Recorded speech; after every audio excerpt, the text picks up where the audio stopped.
হাইয়া সালামটাকে কদর যদি আপনি উপস্থিত না হতে পারেন, রাতে আল্লাহ বলতে ভালোবাসা হবে, ভিক্ষা পাবে না। আপনার জ্ঞান যদি চাকরি নিতে যায়, আপনার নবী যদি চাকরি নিতে যায়, আপনি অহংকারী, আপনি আল্লাহ রসুলকে ভালোবাসতে পারেন না। আপনার স্ত্রী কোটি টাকা দিয়ে শাড়ি কিনে দেয়, আমার যায় সেটা তার শরীরটাকে যদি দেখে বেড়ায়, আপনার স্ত্রী যদি বুরখাওয়ালি না হয়, সে যদি হিজাবালি না হয়, সে যদি পূর্ণ পর্দা না করে, যতই না হোক না কেন, আপনার স্ত্রী আল্লাহ রসুলকে ভালোবাসতে পারে না, অসম্ভব।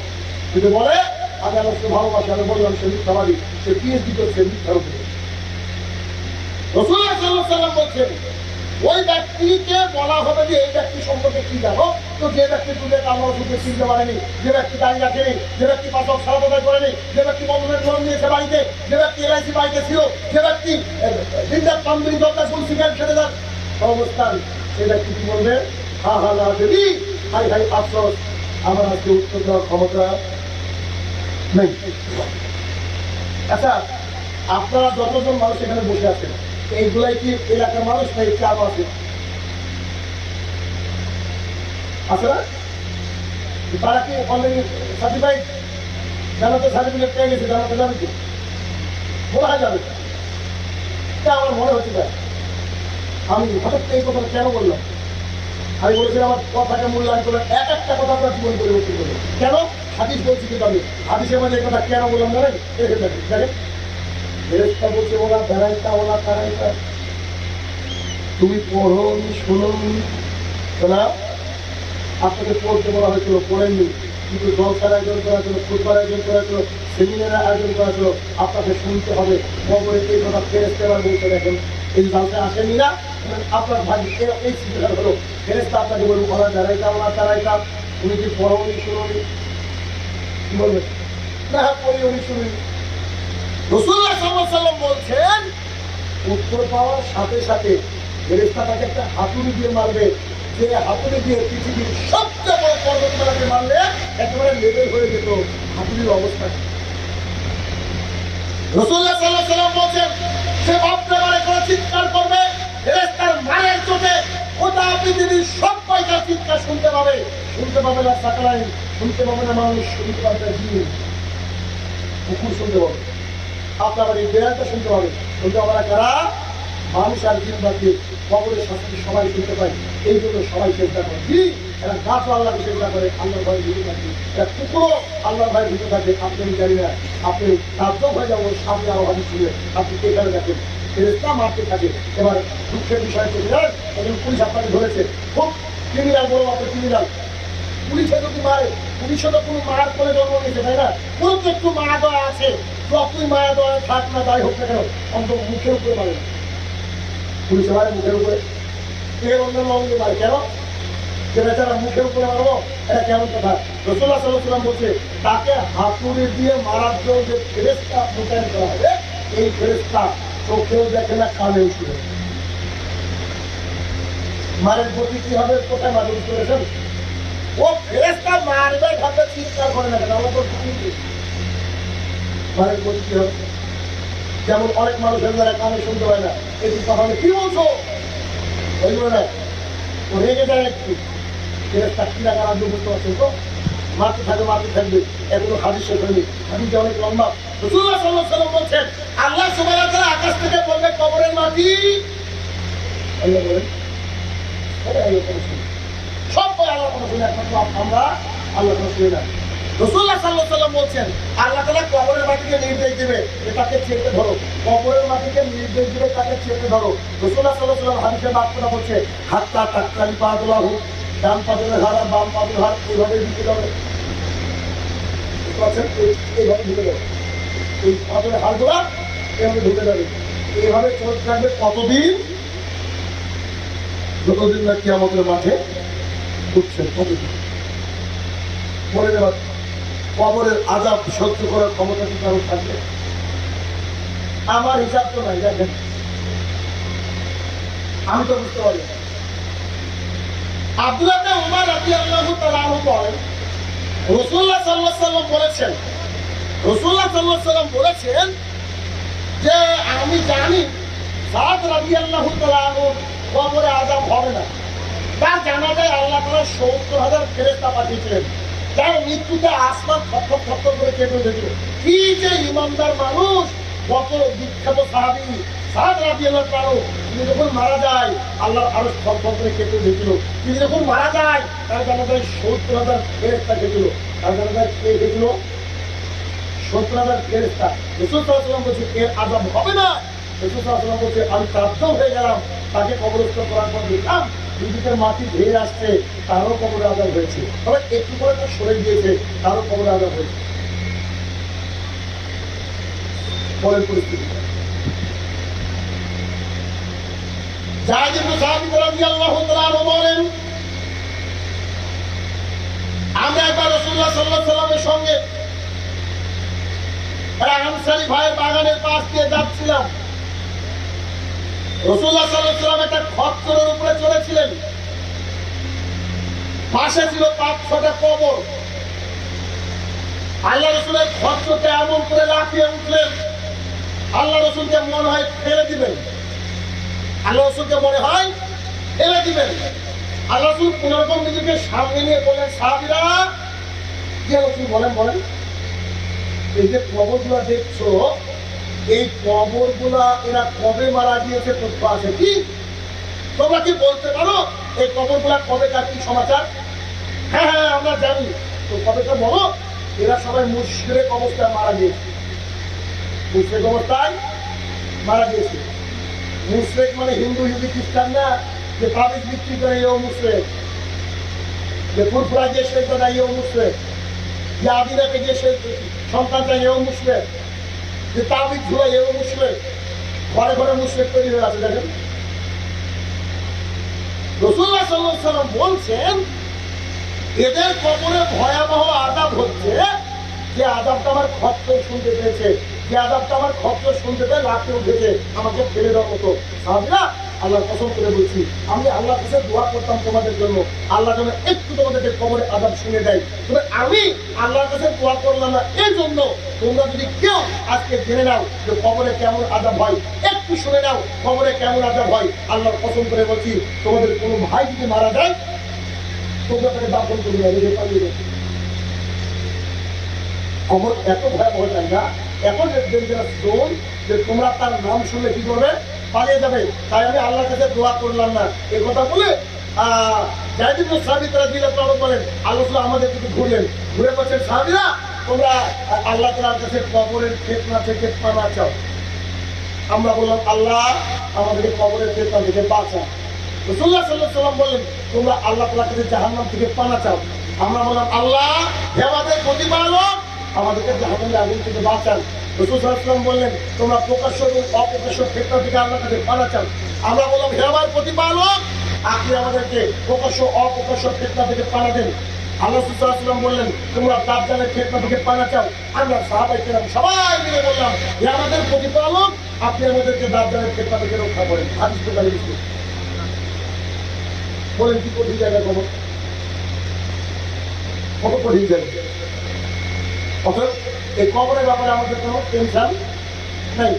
আমরা মনে করি এরকম, কিন্তু সেটা খুব কঠিন জায়গা। দেখেন আপনাকে দেখান, পৃথিবীর মধ্যে আল্লাহ তাআলা জমিনে যারা শ্রেষ্ঠত্বের শিরোপা মাথায় নিয়েছিল তাদের মধ্যে ছিল সাহাবায়ে কেরাম।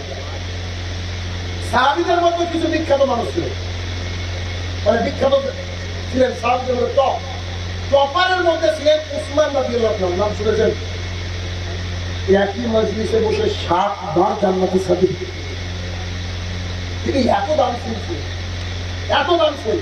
আচ্ছা বলেন তো, যে কেউ যদি আল্লাহ রাসূলের তরফ থেকে জান্নাতের সার্টিফিকেট পায় যে জান্নাতে যাবে, সে ব্যক্তি কি জান্নাতে যেতে পারে? নিশ্চিত জান্নাতে যাবে, মানে কনফার্ম জান্নাতে। তার চাকর হানি বলছেন, আচ্ছা উসমান, আপনাকে দেখেছি জান্নাতের কথা বলতে, জাহান্নামের কথা বলতে, কিন্তু যখন আপনি কবরের সামনে গিয়ে যান, কবরের সামনে দাঁড়ান, একেবারে বাচ্চা ছেলে যেমন করে কাঁদে, কবর থেকে ওইভাবে কাঁদেন। What is the reason behind that? পেছনে কারণ, এর পেছনে কারণটা কি? আরে কবর দেখলে আপনি কাঁদেন কেন বলেন না একটু? জিজ্ঞাসা করছেন উসমান রাদিয়াল্লাহু তাআলা। 7 বার জান্নাতের সার্টিফিকেট প্রাপ্ত সাহাবী, তখন তিনি বলছেন আমি রাসূলুল্লাহ সাল্লাল্লাহু আলাইহি ওয়াসাল্লামকে বলতে শুনেছি, আল কবরি আওয়ালু মানজিল মিন মানাজিল আখিরাহ, কবর হচ্ছে আখিরাতের ফার্স্ট স্টেজ।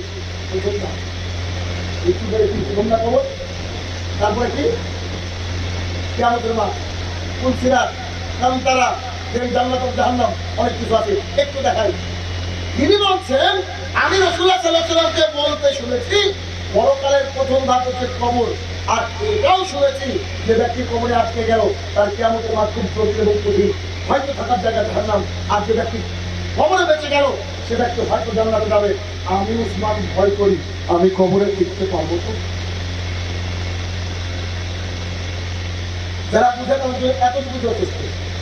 সারা রাত ধরে বক্তৃতা করে তোমার লাভ নেই, একটা হাদিস আপনার জীবন পরিবর্তন করতে হবে। কিন্তু সবাই জীবন পরিবর্তন হবে না, এটাও তো হবে। আপনি আপনার গতিতে চলবেন, সাইনুর রহমানকে নেমে গেল, তারপর আপনাদের গতিতে কি দিয়ে বুঝাবো বলেন? মানুষকে দিন রাত করেন এবং শোনা দিয়ে বুঝানোর চেষ্টা করে, বুঝছে আলহামদুলিল্লাহ, অনেক মানুষ বুঝছে না তারা, কিন্তু খারাপ লাগে যে অধিকাংশ মানুষের কিন্তু বিপদের দিকে চলে যাচ্ছে, কোনো দিকে চলে যাচ্ছে। এই হাদিস যদি আপনি একবার বাড়িতে স্মরণ করার চেষ্টা করেন, আপনাকে কাঁদতে হবে। আমরা কতটা মানে কি বলবো, আমরা কোন লেভেলে চলে গেছি দেখেন। আসমানিতে আবু বকর রাদিয়াল্লাহু তাআলা বলেন, আমরা একবার আল্লাহ রাসূলের খুতবা শুনতে গেলাম, তিনি কবর নিয়ে আলোচনা করছিলেন, তো সঙ্গের মুসলমানরা এমন বেশি কান্না করতে লাগলো, আমরা মহিলারা কবর বুঝতে পারলাম না তিনি কি বলেছেন। যখন আমরা বাড়ি ফিরে যাচ্ছিলাম একটু আগের মহিলা থেকে জিজ্ঞাসা করছিলাম, আচ্ছা বলেন তো আল্লাহ রাসূল এই হাদিসের পর কি বলেছে, এই হাদিসের পর কি বলেছে। কবরের ব্যাপারে আলোচনা শুনে আপনার অন্তর বিগলিত হবে, চক্ষু অশ্রু সরল হবে, ভেতরটা মুসলমান দিয়ে আল্লাহ একদিন চলে যেতে হবে। তো কি করে গেলাম, মারা যাওয়ার সাথে সাথে সমস্ত কাজকর্ম কি হবে, বন্ধ হয়ে যাবে, সমস্ত একটু যে বন্ধ হয়ে যাবে। অতএব আপনার শিক্ষিত হন, অশিক্ষিত হন, রিক্সা চালান, মার্সিডিজ গাড়ি চালান, যাই চালান না কেন, কোনো কাজ নাই যতক্ষণ না কবরের জন্য আপনি প্রিপারেশন নিচ্ছেন, যতক্ষণ না।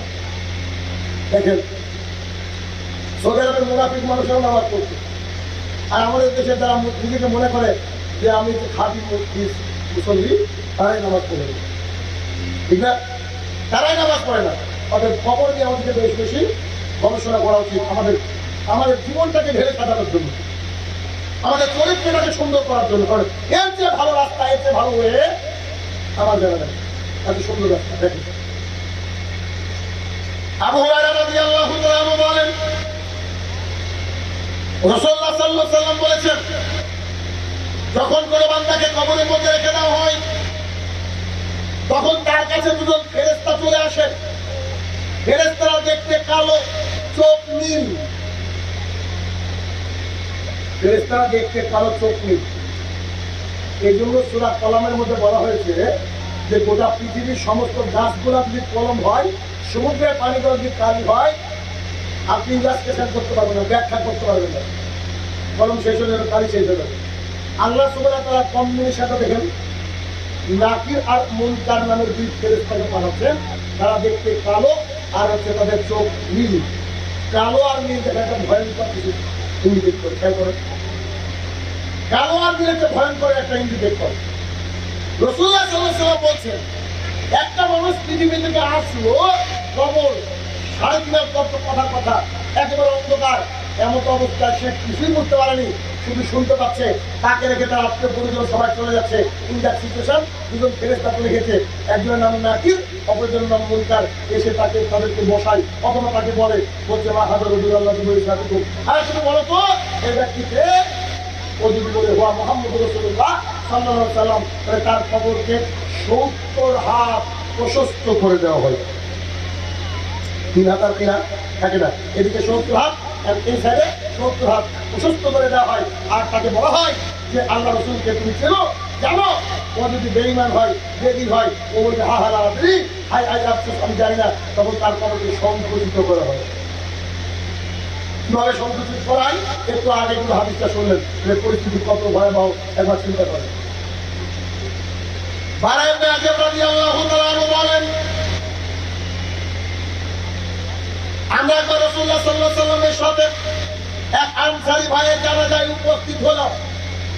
গিয়ে দেখলাম কবর খননের কাজ চলছে।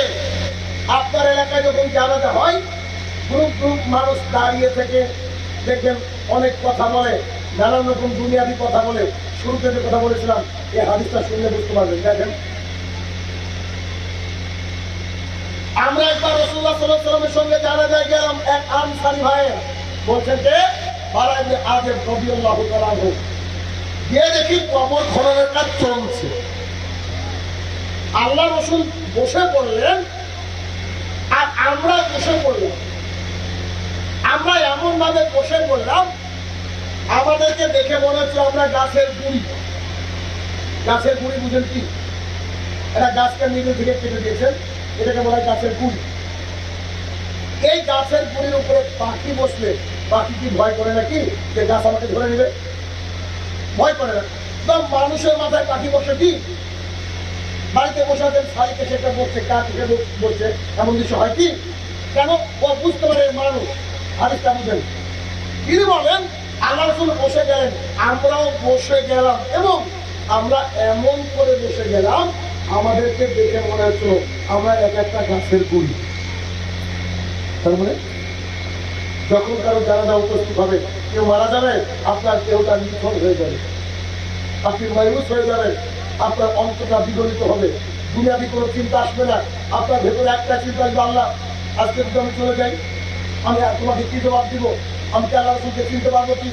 আমার যে পৃথিবীতে অনেক আমল বাকি আছে, আমার যে ইত্যাদি ইত্যাদি, আপনাকে একেবারে পাগল করে দিবে, আপনি একেবারে সাইলেন্ট হয়ে যাবেন। সাহাবীরা বলছে আমরা এক একটা বসেছিলাম, কাকে মনে করছে যে আমরা যেন গাছের গুড়ি, সব একটা করে মাথায় কাক বসে আছে, এমন দৃশ্য। কাক বসে থাকেন এমন দৃশ্য। হঠাৎ করে রাসূলুল্লাহ সাল্লাল্লাহু আলাইহি ওয়াসাল্লামকে খেয়াল করলাম, তিনার হাতে একটা কিছু ছিল। তিনি মাটিতে দাগ টানতে টানতে আমাদেরকে বলছেন, সাহাবীরা বলেন তোমরা কবরে আযাব থেকে পাওয়া চাও? কবর খুব ভয়ানক জায়গা, এখানে মানুষ খুব টেকটাই করে। আমরা বললাম, হে আমাদের প্রতিপালক, আপনি কবরে আযাব থেকে আমাদেরকে বাঁচান। আমরা ভালো করে খেয়াল করে দেখলাম রাসূলুল্লাহ সাল্লাল্লাহু আলাইহি ওয়াসাল্লামের চোখ থেকে পানি পড়ে দাড়ি মোবারক ভিজে কবরের মাটিগুলা টপ টপ টপ টপ করে পানি পড়ছে আর ভিজে যাচ্ছে। আপনাকে আমি কি দিয়ে বুঝাই কবর থেকে? কি দিয়ে বুঝাই বলে? অসম্ভব। আমি বুঝাতে পারছি না হয়তো কবর কঠিন একটা জায়গা, কত ভয়াবহ জায়গা। আল্লাহ রাসূল সাল্লাল্লাহু আলাইহি ওয়াসাল্লাম আত্মতিমিলন, তিনি হয়তো একজন পাবলিক অথবা তার সাহাবী, তিনি গিয়েছেন কবর দেখে তার চোখ দিয়ে ছোট্ট ছোট্ট আসা উচিত।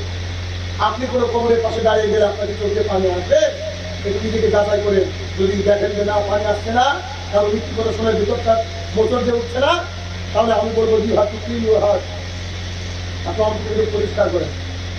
ওখানে আল্লাহ তাআলার ভালোবাসা একটু জমা করার চেষ্টা করবেন। তাহলে কিন্তু ভাবে খুব খারাপ আছে। কেননা পৃথিবীতে পরীক্ষায় ফেল করলো, শতবার ফেল করলো, 100 একবারে মাথায় পাস করা যায়, 200 একবারে মাথায় পাস করা যায়, 41 বার পাস করা যায়, কিন্তু খাতা ক্লোজ হয়ে গেলে একবার সুবহানাল্লাহি ওয়া বিহামদিহি এই শব্দটা বললেও, বলার চেষ্টা করলে কেমন পর্যন্ত বলা যাবে না। বারা ইবনে আযিব রাদিয়াল্লাহু তাআলা আনহু বলেন, রাসূলুল্লাহ সাল্লাল্লাহু আলাইহি ওয়াসাল্লাম বলেছেন, হাদিস লম্বা, যখন কোনো বান্দাকে কবরের মধ্যে রাখা হয়, ঠিক তখন নাকির এবং মুনকার চলে আসে এবং তাকে প্রশ্ন করতে থাকে। এবার তাকে সিরিয়ালি প্রশ্ন বা এখানে এই যে আপনার যে ব্যক্তিকে রাখা হলো, আর আকাশে থেকে আল্লাহ তাআলা জবাব দেন, আল্লাহ তরফ থেকে কেউ জবাব দেন। পুরো হাদিসটাই শর্টে আপনাকে বোঝানোর চেষ্টা করবো। যেই একটা বান্দাকে যখন কোনো বান্দাকে কবরের মধ্যে রাখা হলো, নাকিরার মুনকার চলে আসলো। নাকিরার মুনকার এসেবার কম্পিউটারের মতো কোশ্চিন করছে। কেমন? এসে বলছে মান রাব্বুকা ফায়াকুলু, ওই ব্যক্তি যদি মুমিন হয় সে বলবে রাব্বি আল্লাহ, আমার রব হচ্ছে আল্লাহ তাআলা। ফায়াকুলানি লাহু, ফেরেশতারা আবার প্রশ্ন করে ওমা দীনুকা, তোমার ধর্ম কি? ফায়াকুলু, ওই ব্যক্তি বলে দ্বীনুল ইসলাম, আমার ধর্ম হচ্ছে ইসলাম। ফায়াকুলানি লাহু, ফেরেশতারা আবার প্রশ্ন করে মা হাজা রাজুলাল্লাহ জি বলি সাফিকুম, অথবা মান নাবিয়ুকা, তোমাদের মধ্যে একজন ব্যক্তিকে পাঠানো হয়েছিল, ওই ব্যক্তি সম্পর্কে কি জানো? ফায়াকুলু, ওই ব্যক্তি বলে ওয়া মুহাম্মদুর রাসূলুল্লাহ সাল্লাল্লাহু আলাইহি সাল্লাম, তিনখানা প্রশ্ন, সঠিক উত্তর। সঠিক উত্তর তো তিনখানা প্রশ্ন যখন সঠিক উত্তর হয়ে গেল, ফেরেশতা থেকে 4 নম্বর প্রশ্ন করবে। 4 নম্বর প্রশ্ন করবে ফেরেশতা। কি? ফেরেশতা বলবো ইলমু কাদি হাদা রাজুল, তুমি এত তথ্য কি করে জানলা? এত তথ্য কোথা থেকে গেদার করলা, কোথা থেকে পেলা? তখন ওই ব্যক্তির বাদ করে এবার শোনেন। সেই ব্যক্তি বলবে কারাতু কিতাব আল্লাহ, আল্লাহর কিতাব পড়েছি, কোরআন সুন্নাহ, আল্লাহর কিতাব পড়েছি। বা আমানতু বিহি, তার প্রতি ঈমান এনেছি। ওয়া সাদ্দাকতুহু, তাকে সত্যায়ন করেছি। কারাতু কিতাব আল্লাহ বললে হাফেজ হতে চলে যেত, কোনো অসুবিধা নেই। কি বলেছে? কারাতু কিতাব আল্লাহ, আল্লাহর কিতাব পড়েছি। বা আমানতু বিহি, তার প্রতি ঈমান এনেছি। ওয়া সাদ্দাকতুহু, তাকে সত্যায়ন করেছি। এবার বলেন তো, কোরআনের মধ্যে পর্দার কথা আছে না নাই? সূরা আযাব 6 নম্বর 33, আয়াত নম্বর 33, আল্লাহ তাআলা বলেছেন ওয়াকান নাকি বলে কি করলা ওয়ালা তাবারাসনা তাবারুজাল জাহিলিয়াতিল উলা, ওই মহিলারা শোনো, তোমরা বাড়ির মধ্যে থাকো, খবরদার জাহালাতের জীবের মতো নিজেকে দেখিয়ে বেরিও না। যার বউ বিটি বেপর্দা, যে মহিলা বেপর্দা, সে কবরে কারাতু কিতাব আল্লাহ এই কথা বললেও এই প্রশ্ন উত্তর দিতে পারবে না। আমার করি তার প্রতি ঈমান এনেছি, এটা বলতে পারবে না। আল্লাহ সুবহানাহু ওয়া তাআলা বলেন ইয়া আইয়ুহাল্লাযীনা আমানু ইন্নামাল খামরু ওয়াল মাইসিরু ওয়াল আনসাবু ওয়াল আজলামু রিজসুম মিন আমালি শাইতান ফাত্তাবিহু লাআল্লাকুম তুফলিহুন। সূরা মাইদা 16 নম্বর 5, আয়াত নম্বর 91। আল্লাহ তাআলা বলেন নিশ্চয় পান বিড়ি জর্দা গুল সিগারেট আর গমিনের স্বর মূর্তি পূজা, এই হচ্ছে রিজসুম, এই হচ্ছে পায়খানা, এই হচ্ছে হারাম। পান বিড়ি জর্দা গুল খেয়ে জান্নাত পাওয়া যাবে না। কেন সাহেব হুজুর খাইছেন, হুজুর দিয়ে জাহান্নাম উৎপাদন হবে, হাদিস বুখারী। হুজুরের রাস্তা ধরিয়েন না। ওই হুজুর পথভ্রষ্ট, যে হুজুর বলছে মাকরু, তার উপরে একেবারে হাতুড়ি চলছে, কেউ কথা দিতে পারবে না। তাহলে কি ওই কোরআনুল কারীমের মধ্যে এই কথা রয়েছে যে আপনি পানবিড়ি জর্দা গুল থেকে দূরে থাকবেন। ওই কোরআনুল কারীমের মধ্যে রয়েছে ইয়া আইয়ুহান নাস কুলু মিম্মা ফিল আরদি হালালান তাইয়্যিবা ওয়া লা তাত্তাবিউ খুতুওয়াতিশ শায়তান। হে মানুষ সকল, তোমরা কি করো? আল্লাহর জমিনে রুজি আছে, হালাল হালাল বেছে বেছে খাও। এই কোরআনের মধ্যে আছে আকিমুস সালাত ওয়া আতুজ যাকাত, তোমরা সালাত আদায় করো। 82 টাইম, 82 বার আল্লাহ বলেছেন তোমরা সালাত আদায় করো, তোমরা যাকাত আদায় করো। না, এই কথা কবরে বলা অত চারটিখানি ব্যাপার না। সালাতু কিতাব আল্লাহ, আল্লাহর কিতাব পড়েছি। আমানতু বিহি, তার প্রতি ঈমান এনেছি। ওয়া সাদ্দাকতুহু, তাকে সত্যায়ন করেছি। এই তিনটে বাক্য বলার সাথে সাথে মাউলানা মিরাজি মিরাজ সালাম আল্লাহ তাআলা আকাশ থেকে বলবে, ঘোষণা করে আকাশ থেকে বলবে আন সাদাকা আবদি, আমার বান্দা সঠিক বলেছে। কবরের রেফারেন্স কথা বুঝলেন, আমার বান্দা সঠিক বলেছে।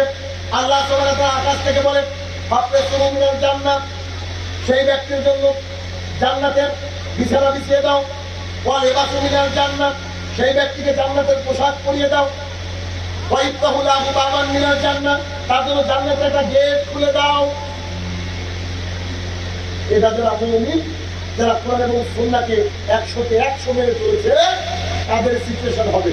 এখন আপনি নিজে ইন্ট্রোস্পেকশন করেন, আপনি আপনার অন্তরকে প্রশ্ন করেন যে আপনি কি 100তে 100 পাওয়ার যোগ্য? নিজে ভাবেন।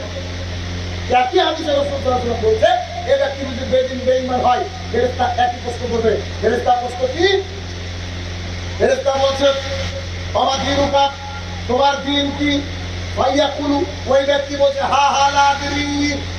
পৃথিবীতে দেখবেন খুব শিক্ষিত মানুষ থাকে, কত যে বুদ্ধিদার, কত বড় ইঞ্জিনিয়ার, কত তার নলেজ। ও মনে করে যে আমি একবার ইন্টেলিজেন্ট মানুষ, খুব বুদ্ধিমান মানুষ। ও 100% বোকা, যে ব্যক্তি ইসলাম থেকে এখন পর্যন্ত গ্রহণ করতে পারে, যে ব্যক্তি টোটালি কমপ্লিটলি দিন ইসলামের মধ্যে প্রবেশ করতে পারেনি, সে পৃথিবী 100% বোকা। কিন্তু আমাকে এর পরে করবার টপিক দেন, এই টপিকে আলোচনা করবো। আপনার MA পাস, এপাসে লন্ডন পর্যন্ত আমি মূল ভগবান না করতে পারি, আমি জীবনে বক্তৃতা দেবো না। দুঃখের বিষয় কি জানেন? এখনকার জলসায় শিক্ষিত মানুষরা আসে না। এগুলো দায়ী হুজুররা। এখানে কজন MBBS ডাক্তার আছে বলেন, কজন পুলিশ অফিসার আছে বলেন? সমস্যা হচ্ছে আমাদের কি জানেন? এইখানে যারা তাদের জন্য বসতে দিই, এমন এমন গল্প কাহিনী, কিচ্ছা কাহিনী বলে, ওরা বিজ্ঞান সাপোর্ট করে না ইসলাম সাপোর্ট করে, মানে যারা লিখেছে তারাও যে তোমার কাজে ফেলে দিয়েছে। আর সুর সাইড দিয়ে এই যে বক্তৃতা চলে, ওরা কি মানুষ বুঝতে পারে না এর জন্য জাতি পরিবর্তন হয় না। জাতিকে পরিবর্তন করতে গেলে শিক্ষিত মানুষ তারা জাতি পরিবর্তন হতে হবে, করা উচিত। মানুষ বুঝে না, মানুষ বুঝে না। মানুষ আজকাল জলসাকে শুনে না, কি ওরা সব মূর্খ মাওলানা ওই এতে করেছে, কি যে করেছে মাদ্রাসা কি দাঁড়িয়ে লোককে দেখলে কি মনে হয় বলেন? তো মাদ্রাসায় আমি যখন প্রোগ্রামে কোথাও যাই আমার পরনের লুঙ্গি থাকে, একটা টি শার্ট থাকে। আপনাদের মালদার ওদিকে যাচ্ছি, আজ কথা বলে দিকে কাউকে বলবো, তো মালদার ওদিকে যাচ্ছি, পুলিশ অফিসার যারা রয়েছেন তাদেরকে একটা ভালো বেতন দেয় সরকার, তারপরেও তাদের কিছু টাকা দরকার হয় যদি রাস্তা দাঁড়িয়ে যায়, জানেন তো নাকি? তো আমাদের গাড়ি চলছে, তো টুয়ে রাস্তাতে যখন গাড়ি চলে তো গতিতে চলবে, হঠাৎ করে গাড়ি থামিয়ে গেল পুলিশ অফিসার, সিভিক কিনতে আসে, সিভিক তো বলি না তো তার দাঁড়িয়ে আছে, আমাদেরকে দাঁড় করে দিল। আমি এবার লুঙ্গি পরে নামছি, পরনে টি শার্ট, মুখে দাঁড়ি, 100% আমি মাথায় করেছি, আর আরবি ছাড়া কিছুই জানি না তাদের কথা। আমি গেলাম দিয়ে বললাম স্যার কি ব্যাপার, 1420 টাকা ফাইন। কেন? আপনার গাড়ি ওভার স্পিড ছিল। আমি বললাম যে স্পিড কত ছিল? আমাকে একটা মেশিন দেখিয়ে দেবো রাস্তার পাশে, 14 লাখ টাকা দাম দিয়ে ছিল। ওই মেশিনটাতে গিয়ে আমি বললাম যে আমাদের গাড়ি নাম্বার এত, তো স্পিড ছিল 67, 67। আপনাদের সাংসদের থানা পুলিশ, তো 67 স্পিড ছিল। আমি এসে বলছি স্যার আমাদের গাড়ি কথিত 67 ছিল। আমাকে বলছে I have told you that was request গাড়ি। আমি আপনাকে বলেছি এটা বের করো গাড়ি চালানো। আমি বাঙালি মানুষ, ওনাকে বাংলায় বলছি, উনি আমার সাথে ইংরেজি মারছে, ইংরেজি আমার সাথে বলছে ইংরেজি। মূর্খ মানুষ, আমি বুঝবো না। আমি দাঁড়িয়ে আছি চুপচাপ। স্যার এটা কি করে রিকোয়েস্ট ড্রাইভিং হয়, এটা বেপরা গাড়ি চালানো কি করে হয়? তখন উনি আমাকে বলছে I have told you that final. আমি তাকে বলছি যে sir can you tell me what is the definition of request driving? Request driving এর সংজ্ঞাটা কি বলতে পারেন? তখন উনি আমাকে বলছে দেখুন I don't know Bengali right now, if you want to talk with me in English then you have permission, otherwise you just talk. তখন দেখছি ওই ক্যামেরা থাকে, দেখে দেবে স্যার ক্যামেরা, ওই ক্যামেরা সুইচ অফ করতে আমি don't switch off your camera, make it be open and talk to me. ও ভাই আকাশ থেকে বলেছে। আমি বললাম যে আপনার মতো পুলিশ অফিসার আমি বানাই, আমার সেন্টার আছে, আমি পড়াই, কম্পিটিটিভ এক্সাম আমি পড়াই, আমার হাত দিয়ে আইপিএস অফিসার তৈরি হয়, আমার হাত দিয়ে পুলিশ তৈরি হয়, আমার শত শত গোটা পশ্চিমবঙ্গ ধরে প্রাইমারি শিক্ষক আছে, হাই স্কুলের শিক্ষক আছে, আমি ইংরেজি শিক্ষক। আপনি আমাকে যেই দাঁড়িয়ে আমরা দেখেছেন আর আপনি মনে করেছেন আমি মূর্খ। হ্যাঁ বলো তর্ক, তুই ও করে দিতে কেস দিলে আমাদের গরিব আমরা থাকবো। আচ্ছা থাকবো, আমাদের যেটা চিরকুট লিখেছিলেন, চলে গেলাম আমরা। চলে যাওয়ার পর করেছিল আমার প্রোগ্রাম ছিল, পরের দিন রিটার্ন হয়ে গেলাম। আমাদেরকে থানায় 3 ঘন্টা বসে রেখে লাইসেন্স দিল না, স্যার আসেনি, অমুক আসেনি, লোকটার নামই মনে আছে পুলিশটা। আমি যখন রিটার্ন আসছি তখন একজন ব্যক্তি, নামটা বলছি না, যার নাম এমন একটা নাম ওই আল্লাহ দুলের মধ্যে একটা পিছিয়ে আছে, মা বাপকে কেন রেখেছিল, সে লোক আমাকে দেখলো, স্যার না জি স্যার এদিকে কি ব্যাপার? আমরা যে সংশোধন অফিসার আমার এগিয়ে নিয়েছে। ও আচ্ছা ঠিক আছে চলেন গাড়ি ঘোরান। তিনি বাইকটা নিলেন, তিনি চলে গেলেন থানার মধ্যে। উইদিন 2 মিনিটের মধ্যে আমাকে লাইসেন্সটা দিয়ে দেবেন। ওনার দাদা ওই এলাকার ওয়ার্ড কাউন্সিলর, ওই এলাকার। আর ওই ব্যক্তি ওনার যে আমরা একটা প্রোগ্রাম দেখেছিলেন টিভিতে, ওই টিভিতে যে লিস্টে নাম্বার দেয় না কমিটির, ওই নাম্বারে ফোন করে 3 বছর পর আমরা একটা ডেট পেয়েছিলাম। আর আমি তার এলাকায় হ্যারাসমেন্ট হয়েছি, বুঝতে পারছেন না? তারপর আমি যাওয়ার পরে আমাকে ফোন করে বলছে আপনাকে যদি থানা থেকে ফোন করে আপনি বলবেন আমি অপরাধ করেছি তাই টাকা দিয়েছি, এতটুকু বলবেন। কেন বললেন আমি জানি না। পরে দিন উনি আমাকে ফোন করে বলছে উনি ট্রান্সফার, ওনাকে ট্রান্সফার করে দেওয়া হয়েছে। আপনার মতো মানুষকে হ্যারাস কেন করে? আমি বললাম এইটা অন্যায় করেছেন, ইসলাম এরকম ক্ষমতাকে সাপোর্ট করে না। আপনাকে ভালোবাসলেন, আপনি আমাকে ভালোবাসলেন, আলহামদুলিল্লাহ। আপনি আমাকে লাইসেন্সটা নিয়ে দিচ্ছেন, নিয়ে দিলেন, আলহামদুলিল্লাহ। কিন্তু এইটা অপব্যবহার করেছেন, আদারওয়াইজ আর এইটা করবেন না আগামী দিনে। এই সারা প্রতিজ্ঞা করেন, ঠিক আছে ভাই আমার সরি বলে। বুঝতে পেরেছেন? তো শিক্ষিত মানুষরা আসলে কি হয় না, আমাদের এই মাহফিলে আসে না। আমি তার বাস্তব প্রমাণ, বিশ্বাস করেন। আমি যেখানে একটু শিক্ষিত মানুষ পেয়েছি সে এলাকার পরিবর্তনের হার বেশি পেয়েছি।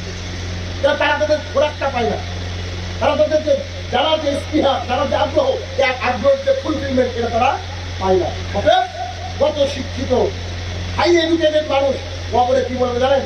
বলবে হা হা আদমি, হাই হাই আফসোস, আমি জানি না পৃথিবীর সবচেয়ে ভালো মানুষের যে এই কথা বলে কি হবে বলুন তো, মানে দুনিয়ার ভালো আর কি।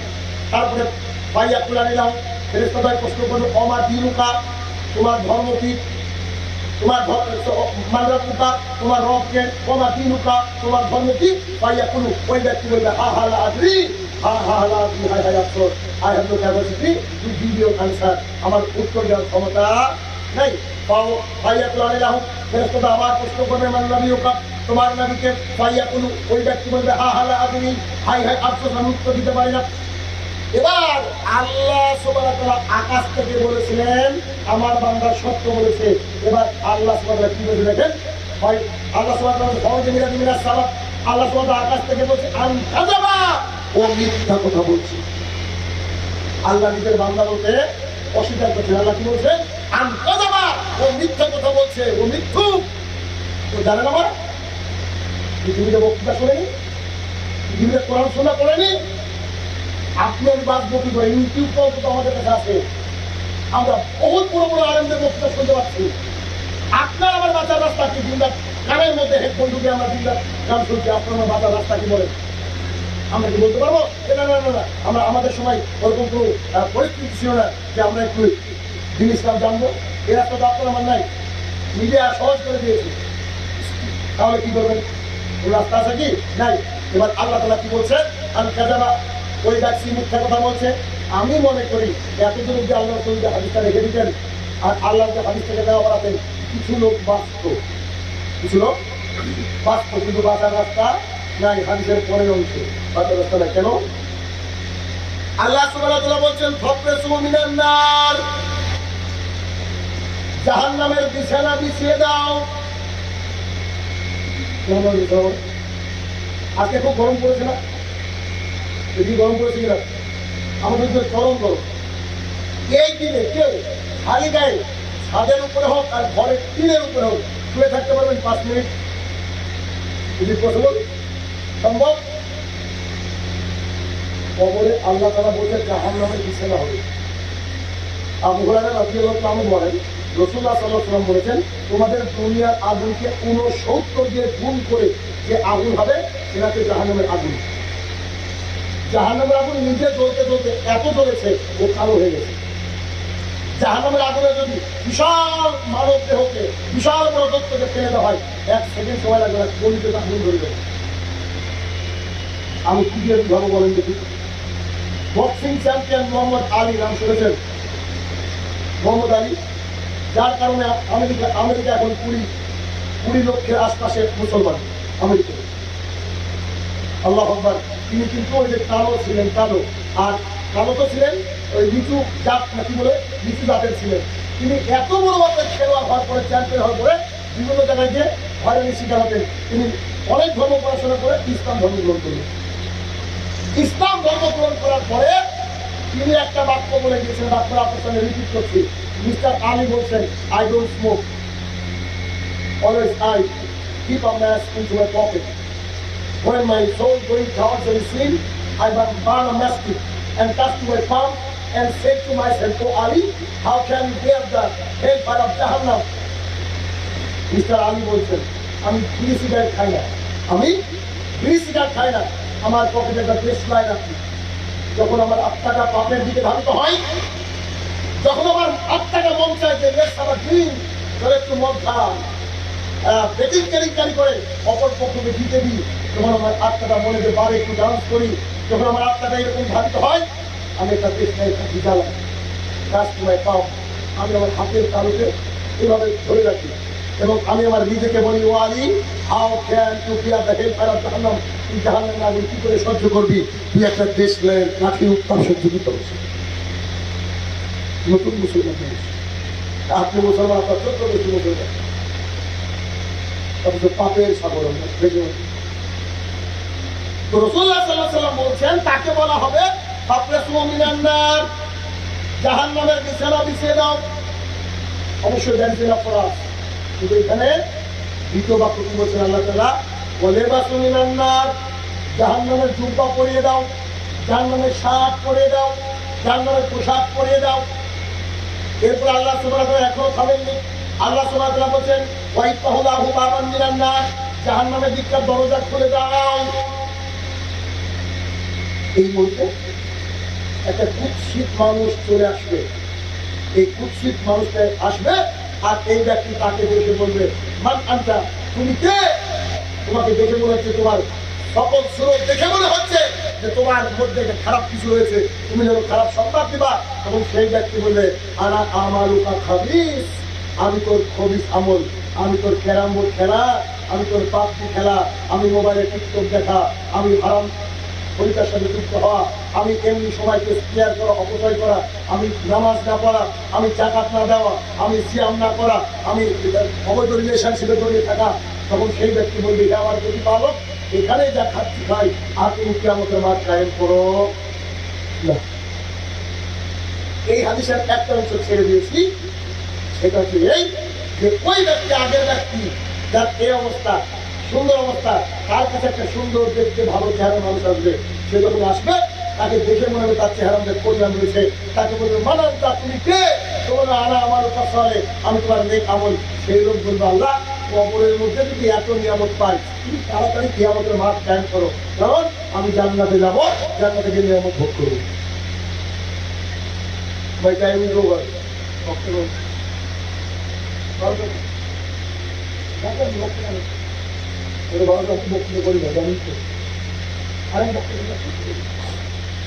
তাহলে বোঝা গেল কি কবর কি বলে, কবর কি বোঝা গেল? বুঝতে পেরেছেন কবর কি? এখন বলি আপনাদের কবর মানে আপনার আমার বাড়ির পেছনে 3.5 হাত গর্তের নাম কিন্তু কবর না। রহমান সাহেব, হিন্দু কি কবর হয়? জি হয়। এই যে তার ভুল ধারণা আছে। আল্লাহ তাআলা বলেন, আমি ফেরাউনকে তার লোকজনকে প্রতিদিন কি করি? সকালবেলা সন্ধ্যাবেলা কি করি? কবরের মধ্যে জাহান্নামের আগুনকে পেশ করি। তারপরে কবর মানে একজন ব্যক্তি এখন মারা গেল, এখন থেকে শুরু করে কিয়ামতের মাঠ পর্যন্ত যে সময়টা এর নাম হচ্ছে কবর। বুঝতে পারলাম কি? অতএব দিন রাত চেষ্টা করবেন অন্তত পক্ষে 5 ওয়াক্তের সালাতটুকু আদায় করা, হারাম থেকে বেঁচে থাকা, হালাল গ্রহণ করা, দ্বীন ইসলামকে নিজের মুখের মধ্যে লালন করা। অতএব আমার প্রতিপালক, এতক্ষণ যে আলোচনা শুনলাম মাহমুদ, এই আলোচনা থেকে যেন আমরা সবাই উপকৃত হতে পারি, আল্লাহ তুমি সেই তৌফিক দান করো। আল্লাহ আমার প্রতিপালক, যারা কবরের সাহিত্য জানি না কি হালে রয়েছে মাহমুদ, তারা যদি ক্ষমার যোগ্য হয়, তাকে তুমি ক্ষমা দান করো। আল্লাহ আমিন। আমার প্রতিপালক, প্রতিদিন মৃত্যুকে স্মরণ করে অন্তত আমরা যেন পৃথিবীর সেরা বুদ্ধিমান হতে পারি, আল্লাহ তুমি সেই তৌফিক দান করো। আল্লাহ আমিন। আমার প্রতিপালক, কবরে যাওয়ার পূর্ব পর্যন্ত আমরা যেন একেবারে পাক্কা ঈমানদার হয়ে কবরে যেতে পারি, আল্লাহ তুমি সেই তৌফিক দান করো। আল্লাহ আমিন। আমার প্রতিপালক, আমরা যেন মারা যাওয়ার সময় লা ইলাহা ইল্লাল্লাহ ওয়া আন্না মুহাম্মাদুর রাসূলুল্লাহ এই বাক্য বলতে বলতে যেন মৃত্যুবরণ করতে পারি, আল্লাহ তুমি সেই তৌফিক দান করো। আল্লাহ আমিন। আমার প্রতিপালক, আজকে দুবাইয়ের মানুষের পরিস্থিতি খুবই ভয়াবহ। যারা ইমানদার, এই ইমান সবার উপরে, জানি না এটা গজব কিনা, যদি গজব হয় মাহমুদ, তাকে পরিত্রাণ দেওয়ার তৌফিক দান করো। আল্লাহ আমিন। আমার প্রতিপালক, ফিলিস্তিনের মধ্যে হাজার হাজার নরনারীকে তুমি তুলে নিয়েছো, আল্লাহ তাদেরকে তুমি জান্নাতুল ফেরদৌস নসিব করো। আল্লাহ আমিন।